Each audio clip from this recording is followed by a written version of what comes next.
ಒಂದಾನೊಂದು ಕಾಲದಲ್ಲಿ ಸಾರಿಗೆ ಸೌಲಭ್ಯ ಇರಲಿಲ್ಲ, ಬಸ್ಸು, ಕಾರು, ವಾಹನಗಳಿರಲಿಲ್ಲ. ಆಗ ಈ ಒಂದು ಎತ್ತಿನ ಗಾಡಿನೇ ಬಳಕೆ ಮಾಡ್ತಾಯಿದ್ರು. ಸೊ ಇಂದಿಗೂ ಸಹ ನಮ್ಮ ಮಹದೇಶ್ವರ ಬೆಟ್ಟಕ್ಕೆ, ಮಲೆ ಮಾದಪ್ಪನ ಬೆಟ್ಟಕ್ಕೆ ಎತ್ತಿನ ಗಾಡಿನಲ್ಲಿ ಬಹಳಷ್ಟು ಜನ ಭಕ್ತಾದಿಗಳು ಆಗಮಿಸ್ತಾರೆ. ಸೊ ಈ ಎತ್ತಿನ ಗಾಡಿನಲ್ಲಿ ಪ್ರಯಾಣ ಮಾಡ್ತಕ್ಕಂಥದ್ದು ಮಾದಪ್ಪನ ಸನ್ನಿಧಿಗೆ ಇಂದಿಗೆ ಸರಿನಾ ತಪ್ಪ, ದಯವಿಟ್ಟು ತಾವೇ ತಿಳಿಸಿ. ಏಕೆಂದರೆ ಸಾರಿಗೆ ಸೌಲಭ್ಯ ಇಲ್ಲದಿದ್ದಂತಹ ಸಂದರ್ಭಗಳಲ್ಲಿ ಎತ್ತಿನ ಗಾಡಿಲಿ ಬರ್ತಿದ್ದು ಸರಿ ಅನಿಸ್ತು.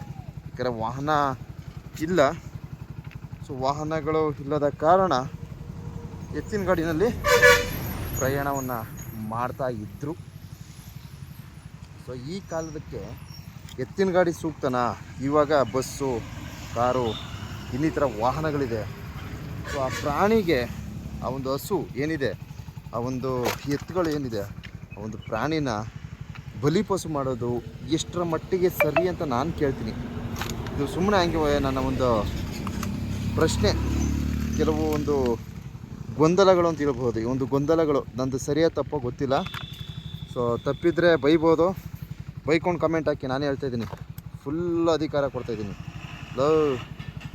ನೀ ಎಲ್ಲ ಗೂಬಲ್ ಅನಿಸುತ್ತೆ ಇನ್ನಿತರ ಆಗಿ ಕೇಳ್ಕೊಂಡು ಬೈಕೊಂಡು ಕಮೆಂಟ್ ಹಾಕ್ತಾ ಇರ್ತೀರ. ನೀನೊಬ್ಬ ಅಂಥವ ಇಂಥವ ಹಂಗೆ ಹಿಂಗೆ ಅಂದ್ಕೊಂಡು ಬೈಕೊಂಡು ಕಮೆಂಟ್ ಹಾಕೋರು ಹಾಕಿ, ನೋ ಪ್ರಾಬ್ಲಮ್. ನಿಮಗೆ ನನ್ನನ್ನು ಬೈಯೋದ್ರಿಂದ ನಿಮಗೆ ಹಿತ ಸಿಗುತ್ತೆ, ಖುಷಿ ಸಿಗುತ್ತೆ ಅಂದರೆ ನಾನು ಧಾರಾಳವಾಗಿ ನಾನು ಸಂತೋಷವಾಗಿ ಸ್ವೀಕಾರ ಮಾಡ್ತೀನಿ.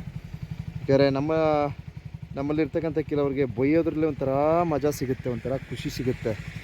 ಸೊ ನನ್ನ ಅಭಿಪ್ರಾಯವನ್ನು ನಾನು ವ್ಯಕ್ತಪಡಿಸಿದ್ದೀನಿ. ಸೊ ಈ ಕಾಲದಲ್ಲಿ ಎಲ್ಲವೂ ಸಹ ಇದೆ, ಕಾರು, ಬಸ್ಸು, ದ್ವಿಚಕ್ರ ವಾಹನ ಎಲ್ಲವೂ ಸಹ ಇದೆ. ಪ್ರಯಾಣಕ್ಕೆ ಯಾವುದೇ ತರಹದ ತೊಂದರೆಗಳಿಲ್ಲ. ಈ ಹಿಂದೆ ಎತ್ತಿನ ಗಾಡಿಗಳ ಮೂಲಕ ಮಾದಪ್ಪನ ಸನ್ನಿಧಿಗೆ ಆಗಮಿಸ್ತಿದ್ರು. ಸೊ ಈಗೇನೇ ಅಂದರೆ ಆ ಥರದ ಕೊರತೆಗಳಿಲ್ಲ, ಎಲ್ಲ ಸೌಲಭ್ಯ ಇರೋದ್ರಿಂದ ಎತ್ತಿನ ಗಾಡಿ ಅವಶ್ಯಕತೆ ಇಲ್ಲ ಅಂತ ನನ್ನ ಒಂದು ಅಭಿಪ್ರಾಯವನ್ನು ನಾನು ಹೇಳ್ತಾ ಇದ್ದೀನಿ. ಸೊ ಇಲ್ಲ, ಇದೊಂದು ಪದ್ಧತಿ, ಮಾದಪ್ಪನ ಸನ್ನಿಧಿಗೆ ಎತ್ತಿನ ಗಾಡಿಲೇ ಬರಬೇಕು, ಈ ಥರ ಏನಾದ್ರು ಇದ್ದರೆ ಸೊ ನನಗೆ ಗೊತ್ತಿಲ್ಲ. ತಾವು ಮಹದೇಶ್ವರನ ಭಕ್ತಾದಿಗಳು ಮತ್ತು ಪ್ರವಾಸಿಗರು ತಮ್ಮ ಒಂದು ಅನಿಸಿಕೆಗಳನ್ನು ವ್ಯಕ್ತಪಡಿಸ್ರಪ್ಪ.